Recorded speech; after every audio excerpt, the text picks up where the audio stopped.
Bonjour à toutes et à tous. Donc pour ce nouveau numéro du séminaire Les Jeudis de Corema.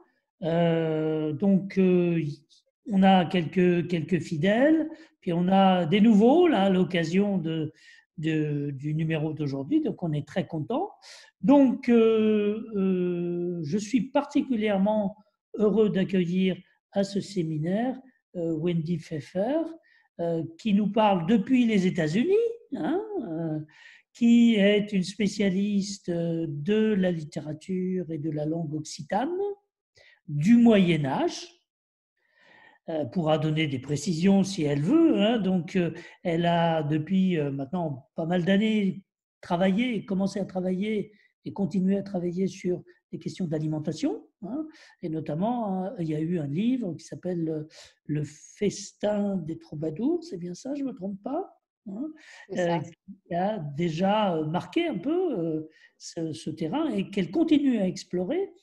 Et elle continue à l'explorer notamment à travers l'analyse des recettes de cuisine qui ont pu rester de cette civilisation, on va dire ça comme ça, de cette culture, plus exactement, ça serait mieux de dire ça, et notamment un livre de cuisine dont on a parlé plusieurs fois lors des Jeudis de Corema, qui s'appelle Le Modus. Alors en fait, le titre est beaucoup plus long que ça.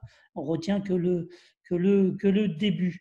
Et c'est un des piliers de Corema. Corema, ça veut dire en français corpus des recettes culinaires du Moyen Âge, en anglais Cooking Recipes of the Middle Ages.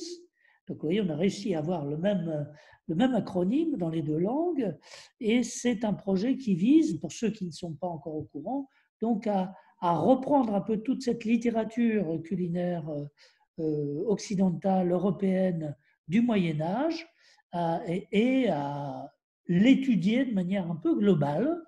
Et notamment, on a pour objectif avec Wendy et avec l'aide aussi de Corentin Poirier de publier plusieurs livres inédits ou pas très bien édités jusqu'à présent qui appartiennent à ce corpus.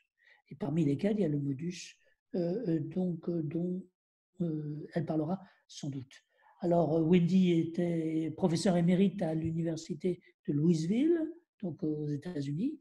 Elle a séjourné il y a quelque temps au Centre d'études supérieures de la Renaissance de Tours, hein, avec une bourse Fulbright. Et donc, voilà, on est très content de la revoir. On espérait la revoir aussi en chair et en os lors de la convention qui devait se tenir début juin, mais bon, elle ne peut pas se tenir. Donc, elle va nous parler aujourd'hui d'un sujet qui est quand la cuisine occitane nous donne du grain à moudre. Le sous-titre est très important, enfin en tout cas pour les spécialistes, du mortier au morterol. Hein.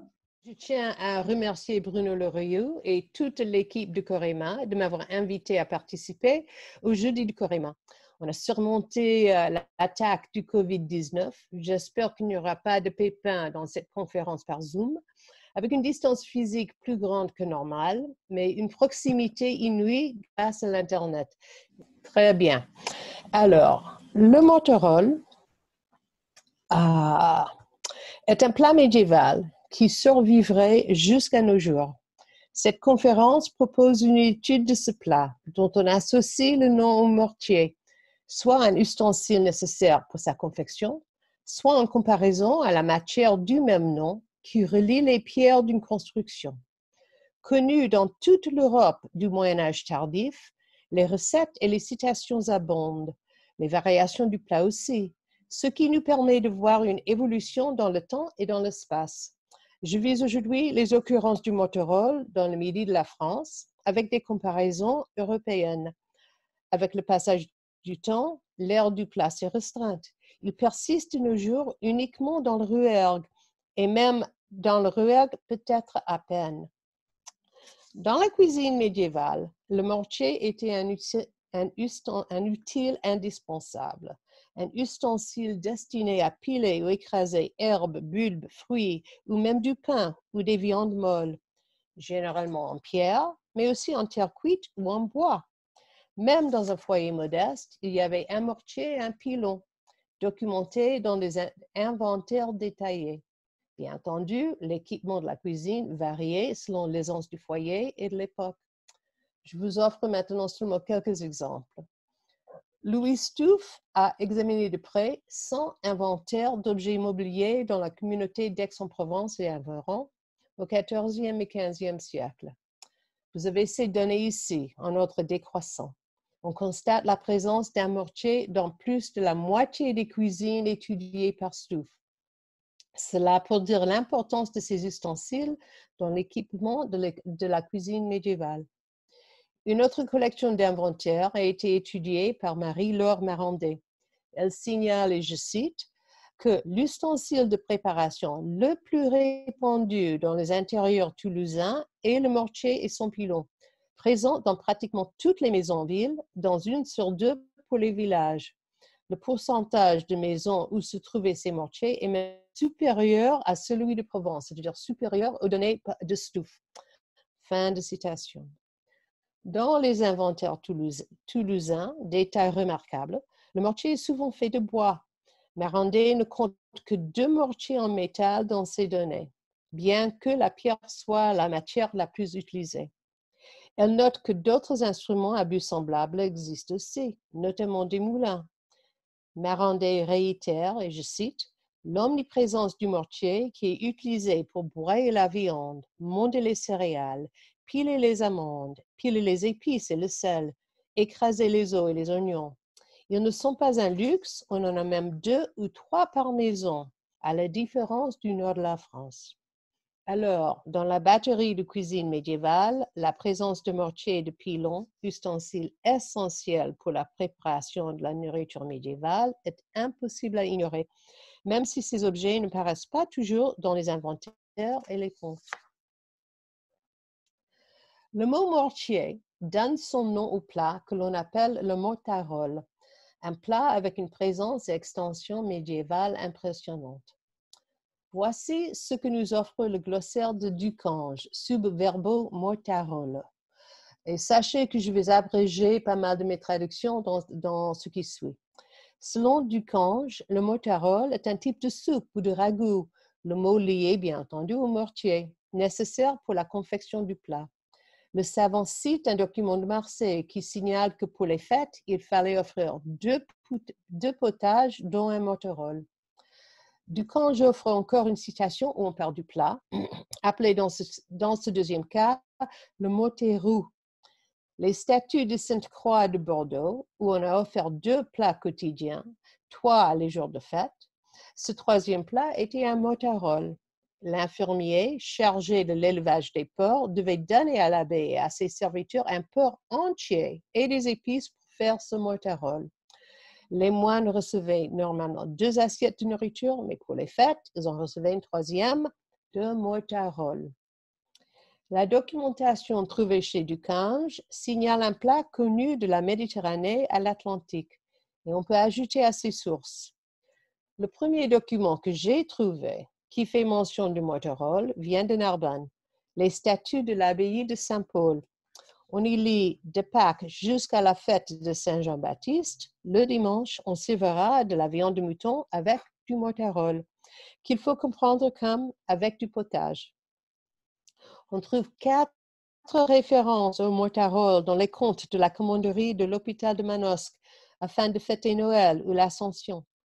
Dans les statuts du chapitre de l'abbaye de Maguelone, l'abbé Jean de Vissac a décrété que le prévôt doit faire un banquet général pour la fête de Pâques et y offrir du pain et du vin, pareil à ceux offerts pour la fête Noël. Et pour le repas de midi, il doit offrir un mortarole et des légumes. Ce menu est élargi pour la fête de l'Ascension. Le jour de l'Ascension de Dieu, le cuisinier doit offrir d'abord du mortarole, ensuite du mouton, etc. La documentation historique existe en langue vulgaire aussi. Dans les archives départementales de l'Aveyron se trouve le fragment d'un règlement monastique des bénédictines de Saint-Cernin-sur-Rodez du début du XVIe siècle. Ce document en occitan détaille les repas à offrir aux nonnes les jours de fête, notamment la fête de Sainte-Anne, la fête de l'Assomption, la fête de Saint-François et de la Toussaint. Si la fête n'est pas un jour de jeûne, alors le motérol est au menu. Et le mot est marqué en rouge sur cette diapo. Le motérol n'est pas un plat limité à la table religieuse. Il sert à marquer les fêtes dans un milieu séculaire aussi. Un document de Sauveterre de Rouergue décrit les provisions de la confrérie Saint-Christophe pour les festivités de la fête Dieu. Quand il fallait nourrir une foule, un comité est chargé de préparer la nourriture pour le déjeuner et le dîner le jour de la fête, quand 400 confrères ou plus peuvent venir. D'abord, ils doivent offrir du bon pain, du bon vin, sain, né et pur, sans eau ajoutée, un bon motérol, une bonne soupe et de bonne viande. Christian-Pierre Bedel cite des documents contemporains à celui-ci qui décrivent la même carte, servie aussi à Nocelles en Aveyron. D'autres confréries de la région ont fêté de la même façon. À Belcastel, la confrérie de la Croix de Septembre incorpore dans ses statuts ces phrases. Dans ce dîner, il doit y être du bon pain de froment, du vin pur et un bon motérol, et deux viandes rôties et bien appareillées. Bedel offre cette description du motérol, je cite, une soupe avec volaille, mouton, œufs, pain, épices, le tout en bouillie. Ajoutant, cette préparation a complètement disparu. Finalement, quelques documents trouvés par Henri Affre, archiviste de l'Aveyron, qui a écrit, et je cite, « Les religieux de Saint-Amand de Rodez ne manquèrent pas, en 1417, à l'occasion du bail à ferme ou arrentement des revenus affectés à leur nourriture, de comprendre expressément dans l'acte les 3 motaroles annuels auxquels ils avaient droit. » Affre cite un contrat analogue relative à la nourriture des religieux du monastère qui contient ce passage que je traduis. Le fermier sera tenu de faire des potages pour les fêtes, les jours gras, et devra faire 4 fois par an le potage de motérol quand il lui sera demandé. Il est clair que le motérol jouait un rôle important comme marqueur de fête dans les milieux laïques aussi bien que dans les milieux religieux. Il existe d'autres attestations du mot dans d'autres contextes, à commencer par la médecine. La chirurgie du maître Roger, composée vers 1180 par un médecin de Salerne, a été traduite en occitan au début du XIIIe siècle. Au sujet du traitement d'une luxation de mandibule, pendant la guérison, l'auteur conseille de surveiller la nourriture du patient. Les conseils, et ça se trouve à la fin de la citation, de la soupe au poulet, du motérol, un œuf mollet, soit une alimentation molle mais nourrissante. Un autre texte médical évoque le motérol comme un traitement contre la constipation. Dans le glossaire, Brunel glose motaroil comme une sorte de mets laxatif, une traduction insatisfaisante à mon avis. Un texte synégétique du XIIIe siècle, des Alzels Casador, sur les oiseaux chasseurs, est l'œuvre de Daudet de Prades. Si l'oiseau bâille souvent, il fallait le traiter. Daudet propose un motérol fait de côtelettes bien mondées, cuites avec du vin et du lard, un potage auquel on pouvait ajouter de la joubarbe de Troyes. Encore une fois, un aliment plus ou moins liquide à faire manger cette fois à un oiseau de proie. Quant au texte purement littéraire, considérons le troubadour Péré Cardinal du XIIIe siècle, qui a utilisé l'alimentation au propre et au figuré comme un outil de moquerie. Pour lui, la nourriture sert comme une insulte. Dans un Cervantes contre les dominicains, il offre des références cinglantes à la vie de ses frères, en particulier en ce qui concerne leurs habitudes de consommation. Je traduis. Ils mangent la bonne viande et le motérol si bien battu qu'on le boirait, et le bouilli gras de poule de pays, et d'autre part du jeune persil avec des blettes, et ils boivent un vin dont on ne peut imaginer de meilleur. Le poète lit explicitement l'idée de moudre et le motérol si liquide qu'il peut se boire. Un texte du début du XIVe siècle, le roman d'Esther, d'Esther par Crescas de Caillard ajoute le mortereau à un festin offert par le roi Assuérus. La description du repas étale tous les plats présentés à travers les 14 vers sur la diapo pour démontrer la richesse du roi sans le dire. Un exemple de bravoure gastronomique. Le premier plat mentionné est le mortereau, comme si ce plat, en lui-même, marquait l'importance du repas. Je traduis le début du passage. On a servi un mortereau qui est apporté à chaudron plein, du bœuf et du mouton, avec une sauce au poivre, une sauce à la roquette et avec la moutarde. Et l'énumération des plats continue.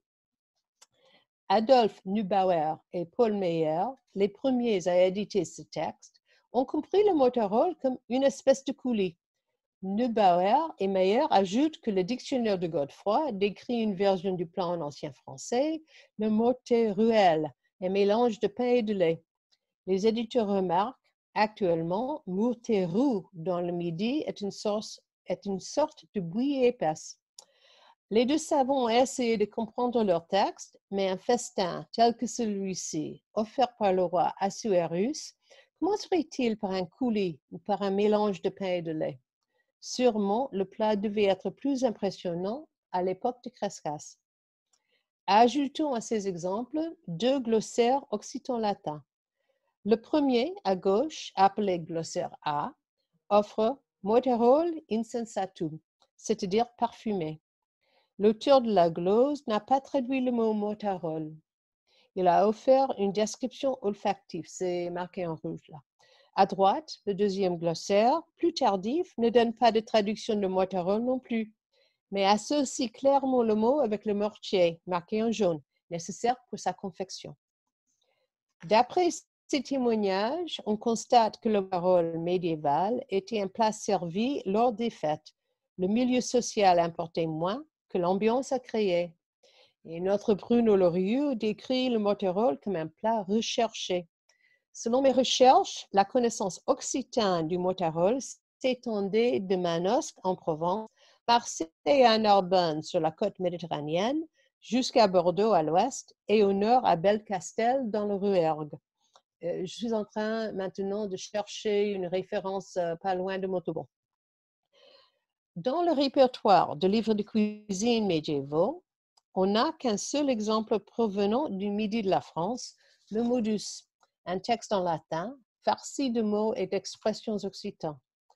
Bruno Loriot a décrit cette collection de recettes de cette façon. Je cite, « Avant tout, l'expression d'une cuisine locale, probablement celle du Languedoc, différente de celle du nord de la France et très proche du répertoire et des usages catalans. » Fin de citation. Le manuscrit a été copié en Languedoc vers la fin du XIVe siècle. Le modus est le seul récepteur existant pour la France méridionale médiévale. Il est clair que la nourriture y présentée est différente de ce qui se trouve dans les textes en ancien et en moyen français. Différente aussi, en certains aspects, de la cuisine présentée dans des récepteurs italiens, moins différente de ce que proposent les livres de cuisine catalans.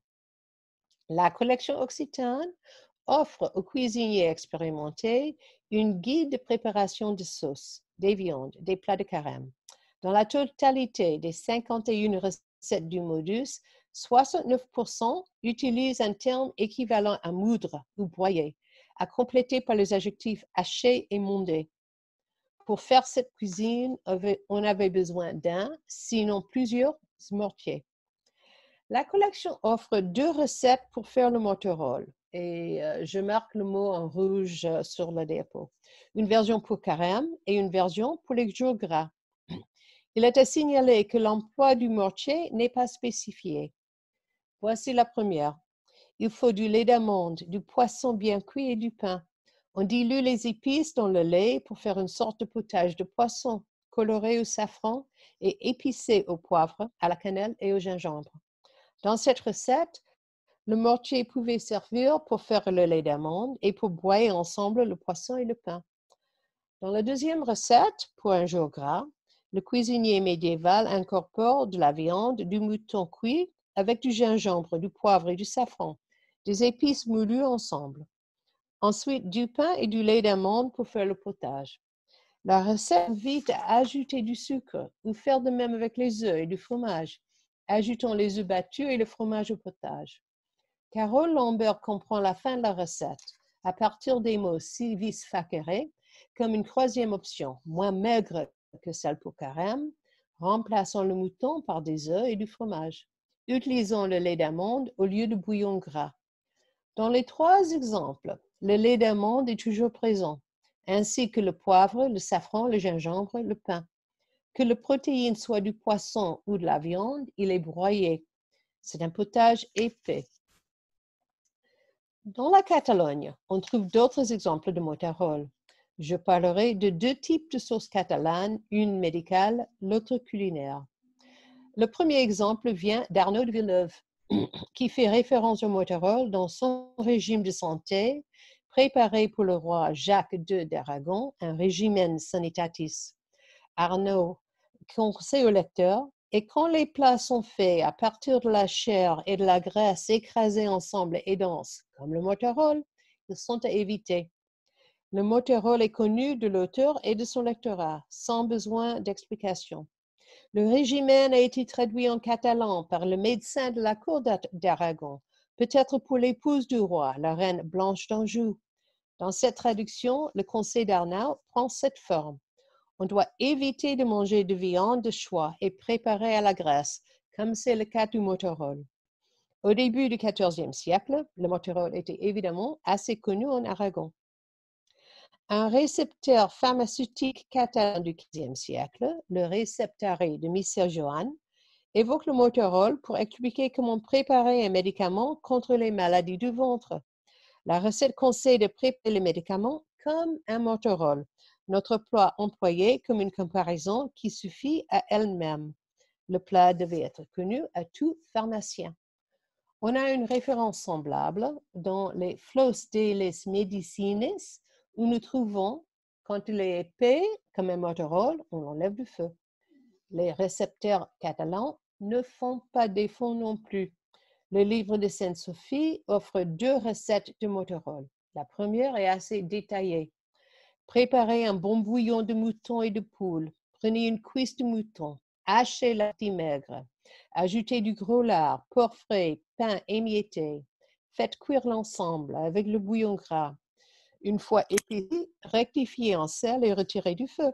Ajoutez les œufs battus. Remuez bien. Donnez un peu de couleur moyennant le safran. Second paragraphe. On peut aussi préparer ce motarol avec un bouillon de poule et du lait d'amande. Assurez-vous pour cela que le bouillon est bien cuit. Ajoutez la poule. Faites cuire avec du lard. Si la préparation est destinée à une personne en bonne santé, ajoutez du mouton et du porc. Faites bouillir avec un lait d'amande comme indiqué précédemment. La seconde recette est plus courte. Hachez finement les viandes. Faites cuire longuement dans un lait de chèvre d'amande. En fin de cuisson, incorporez des œufs et un peu de safran. Le livret des Totes Maneres de Potages offre pas moins de 5 recettes de motarol. Je n'entends pas vous les présenter toutes. Parmi ces recettes, celle pour un motarol de lait et de viande, fait avec du pain blanc, du lait de chèvre ou d'amande, de la viande de bœuf, des abats de mouton et du lard, auquel on ajoute des œufs et du safran. Conseil intéressant, la phrase « Vous savez que la motarol est cuit quand il devient épais ». Pour un jour sans viande, où les œufs seraient toujours permis, on a un motarol au riz, le numéro 107, que je vous montre en vitesse. Et, selon le titre, pour les jours maigres, le livret nous offre son motarol sans viande. Mais à vrai dire, les ingrédients indiqués ne conviennent pas vraiment à un jour de jeûne. Pour faire ce motarol, ajoutez du safran au lait avec du pain râpé. Ajoutez du riz de mouton et du lard. Ce n'est plus un plat maigre. Et faites cuire. Ensuite, ajoutez des œufs battus, remuons pour que cela ne coagule et remuons bien jusqu'à ce que cela soit épais. Toutes ces recettes incorporent dans le plat un féculent, marqué ici en gris, le plus souvent du pain râpé. Le safran en orange y est ajouté pour colorer le potage. Les œufs en jaune sont présents la plupart du temps. On observe alors le jeu de thèmes et variations dans les recettes du livre. Si on compare les recettes occitanes à celles en catalan, on voit que l'emploi en Occitanie du poisson en bleu distingue le modus, le mot à rôle maigre du modus, et idoine à une période de jeûne. Rudolf Grue a pensé que l'origine de ce plat devait être catalane ou occitane, sans expliquer pourquoi. Barbara Santich offre des réponses explicatives pour cette affirmation, notamment l'ajout des œufs et du fromage, ce qui pouvait créer des plats plus raffinés, plus savoureux et plus estimés. La présence des amandes est aussi un marqueur catalan. Vincent Marquet s'ajoute que le plat devait être très courant dans les terres catalanes. La présence du safran, la volonté d'ajouter les œufs, une version faite avec le riz sont peut-être encore les explications du jugement de Grue. La multiplicité de recettes dans ces livres signale une vraie attention au plat, qui a dû se trouver sur bien de tables catalanes et aragonaises au XIVe et XVe siècle, et même servi au pape par ses cuisiniers catalans. Le plat est aussi connu en Italie. Je ne parlerai que du livre Liber de Coquine, un récepteur en latin parmi les premiers textes de ce genre composés dans la péninsule. On croit qu'un exemplaire du texte date du début du XIVe siècle. Dans ce récepteur, dont il existe 2 manuscrits, on trouve ces mentions du Motorola. La première n'est pas la recette. Prends des fleurs et mets-les à cuire avec un morceau de viande de porc. Et à la fin de la cuisson, ajoute des œufs battus, des épices, du safran et du sel. Fais que les viandes soient bien battues et mélange le tout et ce sera comme un Motorola. Insistons sur l'emploi du mot qualitaire. La recette ici n'est pas une recette de Motorola, mais d'un plat qui pourrait y ressembler par sa consistance et sa coloration. Que l'auteur réfère au Motorola suggère que notre potage était assez bien connu parmi les professionnels de cuisine. Le Motorola mérite aussi sa propre recette, qui ressemble aux recettes déjà discutées, pour faire un Motorola à viande, etc. Suivi par une variation de cette recette, qui commence avec les mots « Encore une autre recette de Motorola, faite avec du foie et du riz de porc ». En dépit de cette recette-ci, le plat préparé n'est pas tout à fait la même chose vue ni en Occitanie ni en Catalogne. Ici, on met moins d'emphase sur le bouillon. Le vin sert comme liquide du plat. Pas d'amande ni de pain non plus. Mais l'idée de moudre ou de hacher finement reste présente. Marianne Mulon a traduit mortarolum comme mortereux plat de viande, faisant référence au plat trouvé dans des livres de cuisine en français. Selon Enrico Carnevale Anca, le mortarolo typique était un potage avec un hachis de viande cuit dans un bouillon, épaissi par un œuf et du pain râpé, coloré au safran. Il cite plusieurs exemples italiens. Et pour l'Italie, il reste encore un texte où on évoque le mortarolo, mais ici, le plat est tout à fait autre chose. Dans Speculum Perfectionis, une vie de Saint François, nous lisons « Cette comestible que les Romains appellent mortariolum est fait d'amandes, de sucre et d'autres choses. C'est une sucrerie qui pouvait ressembler au marzipan ou à une pâte d'amande. » Une référence qui réitère l'importance du mortier pour sa préparation, mais qui n'a rien à faire avec notre plat salé. Nous avons déjà remarqué que le nom du plat, mortarol, ne demandait pas trop d'explications dans les récits, les recettes et les contes occitans et catalans. Le même constat paraît vrai dans la région parisienne médiévale. Patrick Rambourg a étudié les contes d'une confrérie parisienne du XIVe siècle. Il observe que la seule préparation culinaire mentionnée dans les contes, ce sont les mortereux. L'auteur anonyme du Ménager de Paris, les conseils d'un vieux mari à sa jeune femme inexpérimentée, nous offre d'autres informations. Pour l'auteur, le mortereul se prépare comme le faux grenon, sauf qu'on broie la viande dans le mortier avec de la cannelle et l'on n'y ajoute pas de pain, mais on saupoudre de cannelle. La recette pour le faux grenon est donc celle à suivre, et elle a une certaine ressemblance à celle déjà discutée. Faites cuire dans de l'eau et du vin des abats de volaille ou un morceau de veau ou de cuisse de porc ou de gigot de mouton. Hachez-le bien et faites-le revenir dans du lard. Broyez des épices avec du vin, du verjus, du bouillon de bœuf et beaucoup de jaune d'œuf. Versez ce mélange sur la viande et faites bien bouillir. Certains y mettent du safran car le plat doit tirer sur le jaune. D'autres y mettent du pain grillé broyé car il doit être compact grâce aux œufs et au pain. Et on doit sentir l'acidité du verjus. Plusieurs choses sont à remarquer dans ces deux recettes. Le motorol numéro 236, qui serait notre motorol, est présenté après coup, comme si le mari voulait que sa femme connaisse le nom du plat. Il y cite le mortier, rappelons l'étymologie du plat. Son motorol n'a pas de féculents, seulement les œufs pour le rendre épais. En plus, la recette du faux grenon se différencie des recettes du motorol discutées jusqu'ici.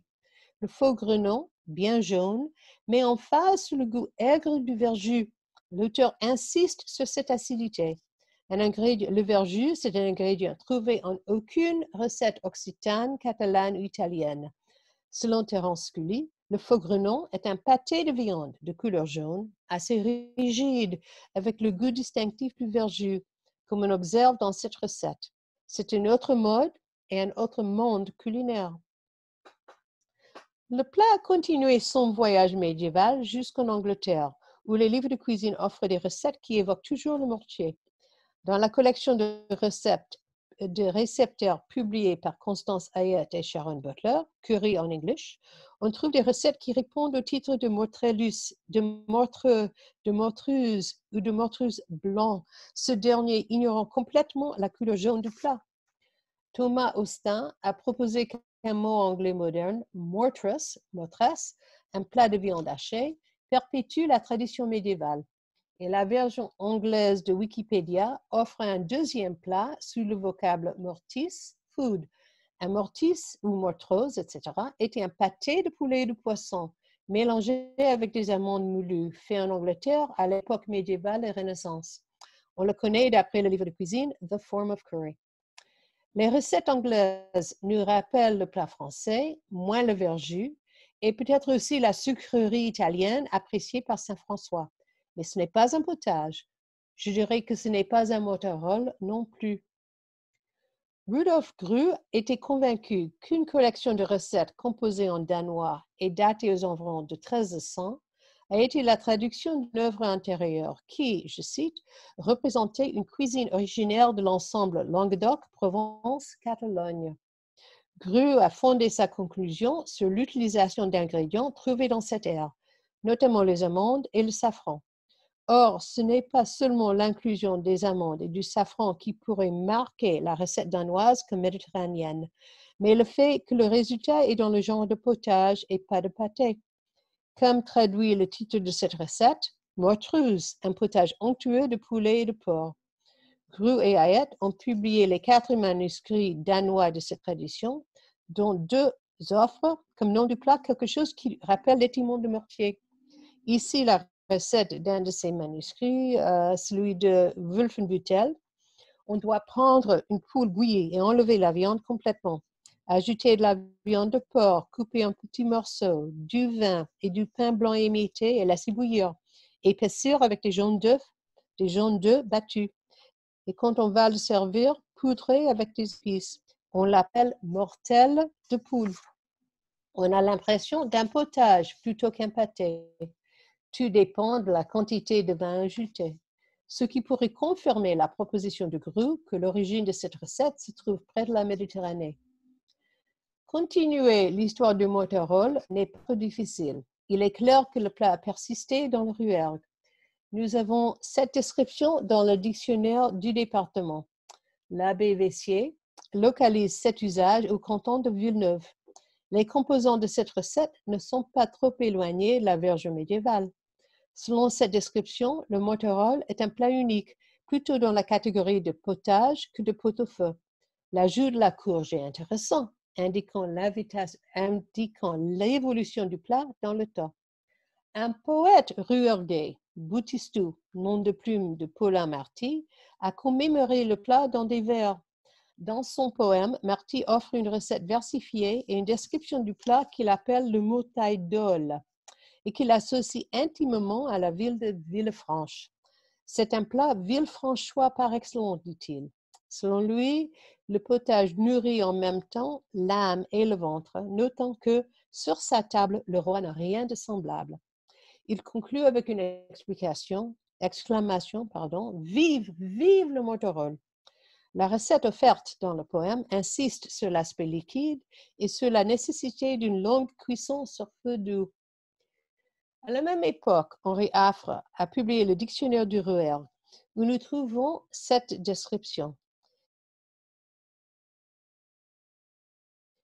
Il ne nous offre pas de recette, mais d'après la description, il semble que la maîtresse de maison n'avait pas forcément besoin.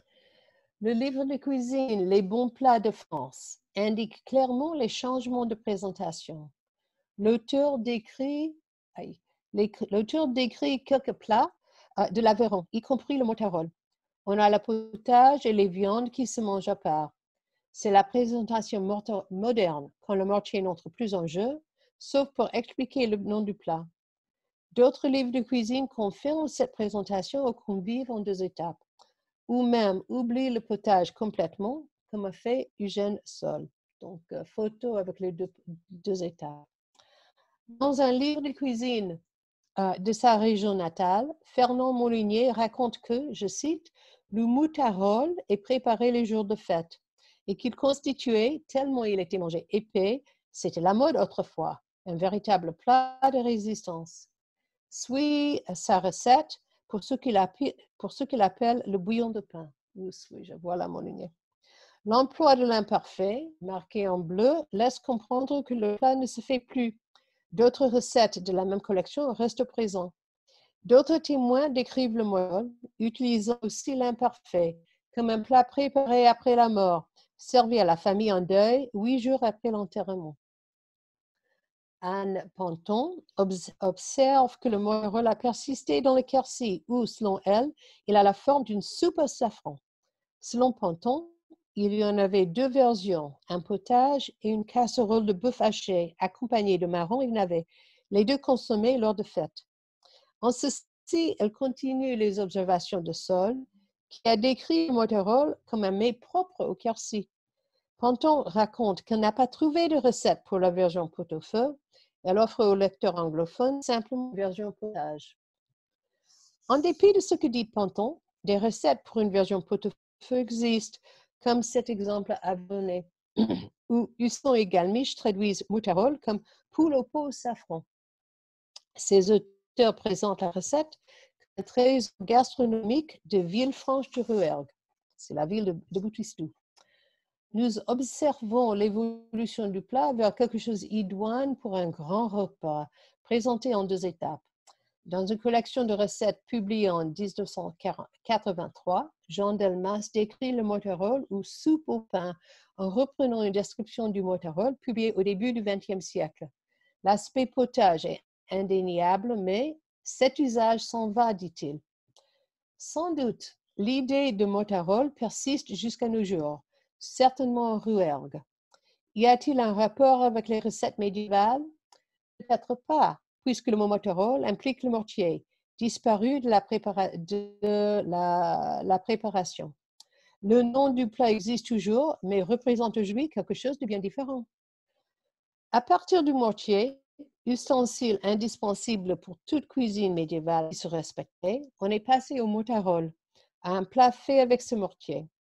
Comme a écrit Carole Lambert, que je cite, si la technique de broyer les aliments caractérisait ce plat à l'origine, elle a peu à peu été abandonnée. Fin de citation. À la fin du Moyen Âge, le plat avait une renommée européenne. Une recette portant ce nom se trouvait dans des livres de cuisine de plusieurs pays. Avec le temps, la distribution géographique du plat s'est de plus en plus restreinte pour rester aujourd'hui limitée à l'Aveyron occidental. C'est la destinée de cette recette. En plus, le plat est entré dans le monde parémiologique, car il existe en Rouergue l'expression proverbiale « épais comme un Motorola ». Pour l'image, cela ressemble au Motorola, phrase qui nous rappelle les recettes pharmaceutiques catalanes. Le Motorola, c'est un plat médiéval, de renommée internationale qui parvient jusqu'à nos jours. Et je vous offre cette bibliographie et je vous remercie de votre attention. Merci beaucoup pour cette oui, il y en a qui applaudissent, effectivement, avec les petites mains. On peut applaudir, hein, voilà. Merci, merci. Parce que c'est vraiment une communication magnifique, parce qu'elle nous emmène depuis le Moyen-Âge jusqu'à aujourd'hui. Ça, c'est très intéressant, évidemment, hein. On a là vraiment un exemple, un modèle de ce qu'on peut faire en faisant une analyse ultra précise. Alors, je suppose qu'il y a plein de questions. Moi, j'ai juste deux ou trois oui, questions, remarques.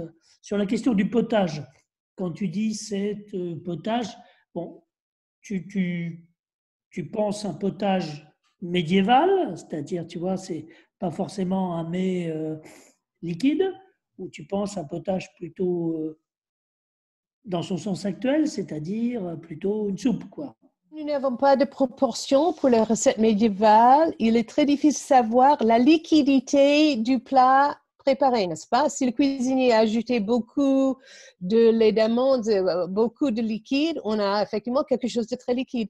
Ce qui ressort des recettes et des descriptions, c'est effectivement que c'est épais. Épais, voilà. Donc, c'est frappant. mais pas jusqu'à devenir solide. Parce Oui. qu'à mon avis, c'est ça la distinction. Pâté, ce n'est plus quelque chose qu'on peut boire. Donc, Tout à fait, tout à fait. Parce que le terme de potage existe, enfin en tout cas en français médiéval, et a un sens oui. plus large qu'il n'a aujourd'hui. C'est ça que je voulais dire pour que les auditeurs comprennent qu'ils ne sont pas tous spécialistes de cuisine médiévale. Il y avait une deuxième chose qui me frappait, c'est qu'il y a eu un moment, alors je n'ai pas noté la référence du texte, où il est dit qu'il ne faut surtout pas utiliser de bœuf. Et on a l'impression, en effet, qu'on utilise plutôt soit de la volaille, soit du mouton, assez souvent. Très souvent.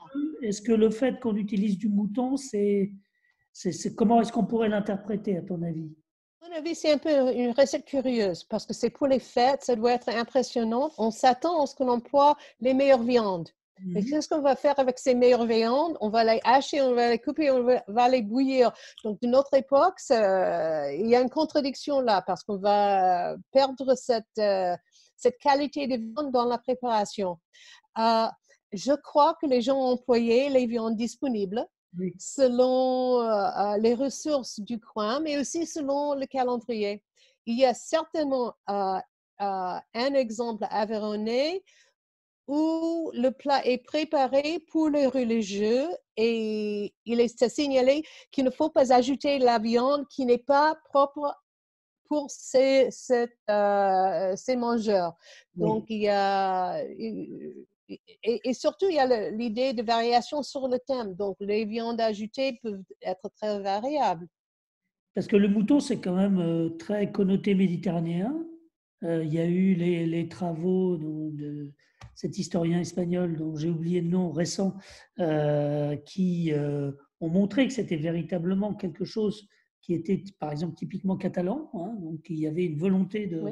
Donc c'est pour ça que ça peut être intéressant dans l'espèce de chemin que tu reconstitues de ce plat, de voir que Oui. le mouton a une telle importance, même s'il peut être remplacé par d'autres, on est bien d'accord. Oui. Je me pose la dernière question, parce qu'après, il faut que les autres puissent parler. La dernière question, c'était est-ce que tu as trouvé des menus où on en parle?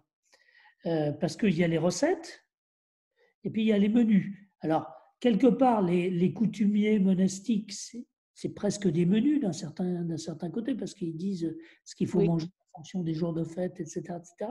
Donc, quelque Oui. part, c'est des menus. Mais en dehors de ça, est-ce que tu as trouvé des menus où on parle du morterol? À l'époque médiévale ou à l'époque moderne? À l'époque médiévale, ouais. Ben, il y a toujours les statues de Maguelone. Mais c'est ça. dont j'ai parlé, il y a ça. Ouais.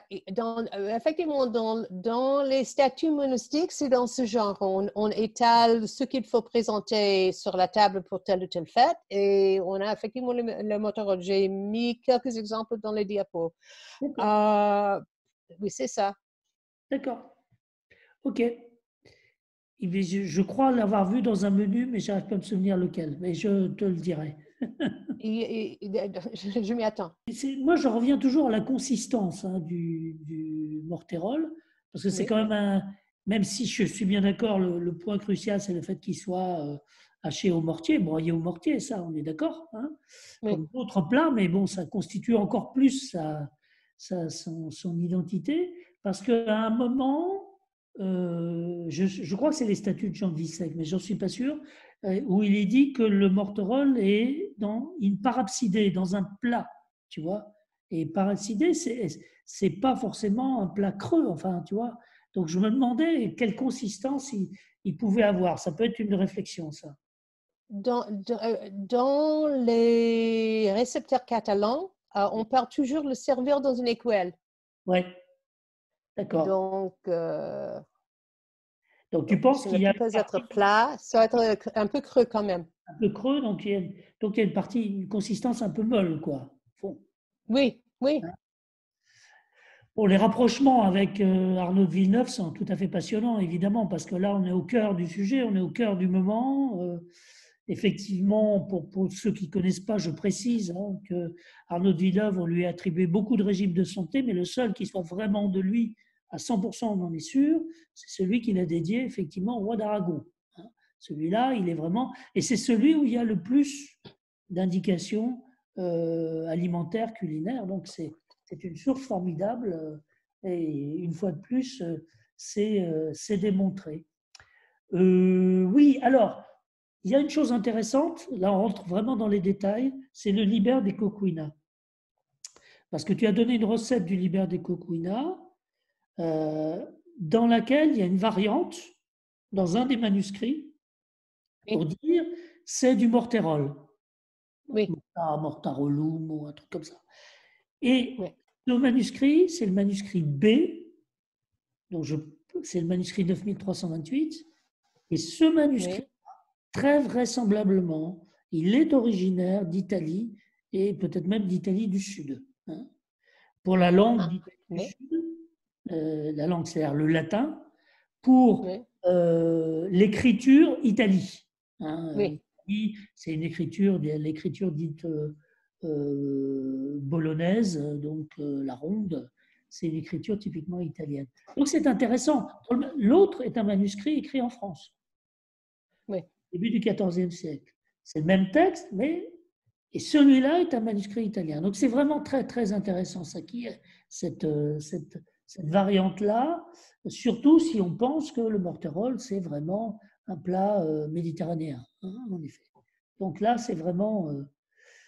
Alors j'avais pas fait attention aussi sur les questions de manuscrits au fait qu'il y a un des manuscrits de la compilation danoise qui, euh, qui donne une recette de morterol. Alors, ce manuscrit, c'est le plus tardif, c'est celui de Wolfenbüttel. Il est plutôt du 15e, si ma mémoire est bonne. Donc, il est assez tardif. Il a ajouté beaucoup de recettes. Il faudrait quand même vérifier si ce n'est pas une recette ajoutée par rapport à la compilation initiale, ce qui affaiblirait singulièrement l'argument Je de. l'ai choisi, voilà, je l'ai choisi pour le diapo simplement parce que dans la recette, on évoque, on dit le mot mortel, n'est-ce pas? Il y a le mot, Et ça, et c'est pour cette c'est vraiment raison que pertinent, c'est très intéressant. oui, Et dernier oui, point, c'est sur la diffusion actuelle, l'Aveyron, le Rouergue. Ça oui, m'a rappelé un article qui avait été fait sur le stockfish, sur la diffusion du stockfish. Et on oui, avait constaté on constate qu'il y avait un isolat du stockfish qui avant était consommé un peu partout et qui se oui. restreint ici à cette population aveyronnaise. Donc là, on a, je ne sais pas, un phénomène de rétractation sur lequel il faudrait s'interroger. Sur le stockfish, l'idée, c'est que le stockfish est un poisson qui peut tellement se conserver qu'on peut le faire venir jusque dans des régions montagneuse, Oui. très éloignée de la mer. Pour le morterolle, ça ne fonctionne pas du tout comme raisonnement. Il y a autre chose, je ne sais pas. C'est intéressant, en tout cas, on peut faire vraiment le parallèle. Voilà ce que je voulais dire. Oui, Il y a des il y questions? a, il y a Madame Benevino qui demande savez-vous combien on en mange? Difficile à répondre. Je sais que de notre époque, toutes les recettes sont pour entre 8. Normalement, une recette dans un livre de cuisine normal est faite pour 4 à 6 personnes. C'est un peu taille normale d'une recette. Quand il s'agit du Motorola, les recettes sont pour 8 à 12 personnes. Donc, c'est copieux même dans sa présentation. Et j'ai l'impression que ça a dû être le même au Moyen Âge. Ce n'était pas quelque chose qu'on pouvait faire pour une personne. Il faut être nombreux. Primo. Si ça fait partie d'un grand repas, comme on a décrit dans le roman d'Esther, on peut aussi se poser la question si tout le monde pouvait en goûter, parce qu'il y avait des plats servis à une table qui n'étaient pas servis à d'autres tables. Donc, toujours difficile à dire. J'ai l'impression que dans ces banquets médiévaux, il y avait la description de tous les plats servis, mais tout le monde n'a pas pu toucher à tous ces plats. Il y avait un service pour une table qui n'était pas semblable à un service pour une autre table. À mon avis, il y a au moins une assistante ici aujourd'hui qui parle de la cuisine bourguignonne, qui saurait mieux que moi répondre à cet aspect de la question. J'ai l'impression que souvent les écuelles ne sont pas très grandes, Oui. donc ça ne donnait pas beaucoup à boire. Ouais, d'accord. Et dans les statuts de Jean de Vissec, est-ce que c'est servi plusieurs fois dans l'année ou pas? Le morteau. Plusieurs fois dans l'année. À chaque fête importante, on le sert, non? C'est ça? Aux grandes fêtes de l'année, oui. C'est ça, c'est ça. C'est C'est ça. ça. Et oui. Ok, il y a Hélène qui voudrait poser une autre question. Ouais. Je ne sais pas si vous m'entendez. Très bien. Oui. Ok. Bonjour Wendy, merci pour votre présentation, toujours très intéressante. J'avais une question, je voudrais savoir si, si on prend en compte la première référence que l'on ait de cette recette de morterolle, est-ce qu'il y a un moment particulier où on peut constater une utilisation régulière ou obligatoire ou régulière de la viande de porc ou du gras de porc dans ces recettes-là, dans la recette de ce plat? Ou est-ce que non, tout est en fait, la recette n'a pas évolué en ce qui concerne l'utilisation de viande ou de gras de porc? Déjà, dans la recette pour carême du modus, je ne l'ai pas ici devant les yeux, mais il me semble qu'il n'y a pas de gras de porc dans cette recette. Donc, il y avait déjà cette modification dans ce livre de cuisine. C'est la seule version que je connaisse qui est absolument pour carême dans tous les détails. Il y a la version sans viande catalane, où effectivement on ajoute toujours de la graisse du porc. Donc, Oui, je ne sais pas si j'ai répondu à la question. Si. Bah, oui, bien sûr. Parce que je regardais un petit peu dans le Sensovi et c'est vrai que dans une des deux recettes, il y a de la viande de porc et dans l'autre, il n'y en a pas. Donc voilà, c'était ma question. Est-ce qu'il y a ensuite, il y avait une régularité de l'utilisation de la viande de porc ou ça dépendait simplement de l'époque et puis du type de source? Voilà, c'était juste ça. Je dirais que la coloration jaune est plus importante que la graisse employée. Et l'idée de tirer sur le jaune est très importante. D'accord, ok. Merci. Oui. Et si je peux ajouter, on la constate même dans les recettes récentes, hein, qu'effectivement, on nous dit que c'est jaune, hein, que il doit y avoir du safran, ce qui est devenu nettement moins courant qu'évidemment qu'au Moyen-Âge, hein, c'est intéressant, Ouais. cet aspect-là, en effet. Alors, je pense que la question d'Hélène, c'était aussi liée au fait d'un rapport avec les interdits juifs et musulmans. Oui, enfin là, du coup, dans ce cas-là, plutôt juif, surtout si on fait un lien avec l'œuvre de Crescas du Keller, donc forcément, ça suscite. Alors, ce qui est intéressant dans le cas de Crescas Keller, c'est que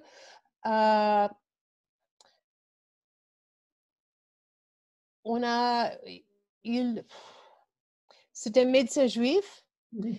Son texte est pour un lectorat juif, Oui. mais Assuérus, celui qui offre le banquet, lui n'est pas juif. Donc Assuérus n'est pas contraint de la même façon que l'auteur. Ceci dit, je ne peux pas trop dire, j'ai l'impression que tout le banquet n'est pas strictement parlant kasher, mais que Crescas évite d'une certaine façon les produits pour ça. Oui, et du coup, je pense comme vous, et puis je pense que ça s'inscrit dans une certaine lignée d'ouvrages rédigés à cette époque-là, y compris en péninsule ibérique, où on constate que lorsque les auteurs des 10 ouvrages sont juifs, alors il y a, on va dire, des pratiques, il y a en fait une séparation, une différenciation dans les pratiques. On adapte en fait à l'auditoire ou on va dire aux commensaux qui vont partager le banquet. Donc oui, ça serait possible puisque ça rejoindrait cette idée-là. Ouais. Donc, il n'est pas exclu qu'il y ait Il me semble que je réponds vraiment à cette question dans mon livre Le Festin, où je parle davantage sur le roman d'Esther. Oui, bien sûr, on l'a lu, on l'a tous lu, ton livre. Et le roman d'Esther, ça fait partie évidemment d'une tradition juive en fait. Hein, oui, très intéressant le roman d'Esther. D'Esther, donc voilà. Bien, donc ça nous emmène loin, mais en fait c'est normal, le Morterol nous emmène très loin. Est-ce qu'il y a d'autres questions? Non, il n'y a pas d'autres questions. Bah, écoutez, on va encore remercier et applaudir virtuellement Wendy pour sa contribution. Il y a là, je crois, la matière d'un bel article, hein, je pense. Tu vas faire un article? Oui, c'est l'idée. C'est l'idée. C'est pas mal. Tu as une idée de où tu vas le proposer? Je pense le proposer à Food and History. Ah ben oui. Excellent. Très bonne idée. Voilà. Eh bien, c'est parfait. Merci beaucoup à toutes et à tous.